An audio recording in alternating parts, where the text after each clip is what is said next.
জানিয়ে দিচ্ছি সূরা হিজরের বাংলা অনুবাদ। শুরু করছি মহান আল্লাহর নামে, যিনি পরম করুণাময় ও অসীম দয়ালু। এইগুলি হইতেছে পূর্ণ কিতাব এবং স্পষ্ট কোরআনের আয়াতসমূহ। কিয়ামতের দিন কাফেররা বারংবার কামনা করিবে যে কি উত্তম হইত যদি তাহারা পৃথিবীতে মুসলমান হইত।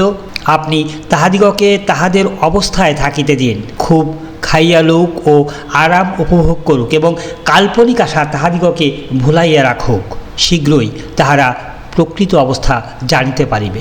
আর আমি যতগুলি জনপদ তাহাদের কুফরের কারণে ধ্বংস করিয়াছি, উহার সবগুলির জন্যই একটা নির্দিষ্ট সময় লিখিত ছিল।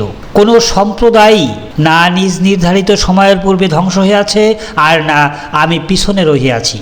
আর মক্কার এই কাফেররা বলিল, হে ওই ব্যক্তি যাহার প্রতি কোরআন নাজিল করা হইয়াছে, তুমি তো উম্মাত, তবে আমাদের নিকট কেন আনয়ন করিতেছ না ফেরেশতাদিগকে যদি তুমি সত্যবাদী হইয়া থাকো?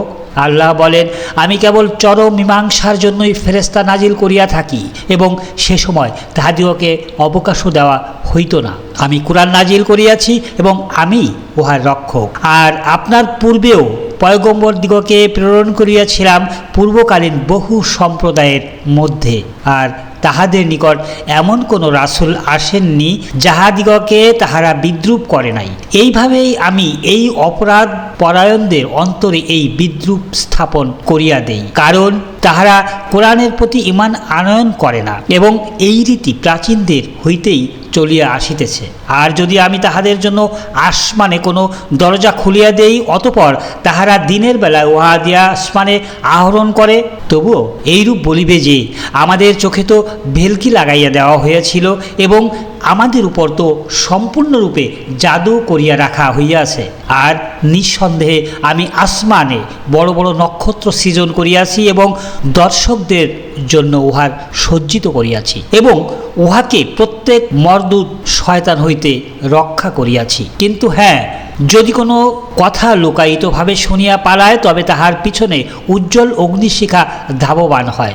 আর আমি ভূপৃষ্ঠকে বিস্তৃত করিয়াছি এবং তাহাতে ভারী ভারী পর্বতসমূহ স্থাপন করিয়াছি এবং তাহাতে সর্বপ্রকার বস্তু এবং নির্দিষ্ট পরিমাণে উৎপাদন করিয়াছি।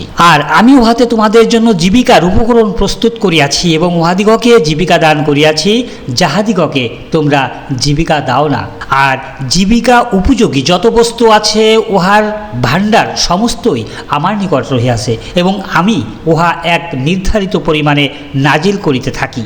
আর আমি বায়ুসমূহকে প্রেরণ করি, যাহা মেঘমালাকে পানিতে পূর্ণ করিয়া দেয়। অতঃপর আমি আসমান হইতে বাড়ি বর্ষণ করিয়া থাকি, অনন্তর সেই পানি তোমাদিগকে পান করিতে দিই এবং তোমরা এত পানি জমাইয়া রাখিতে পারিতে না।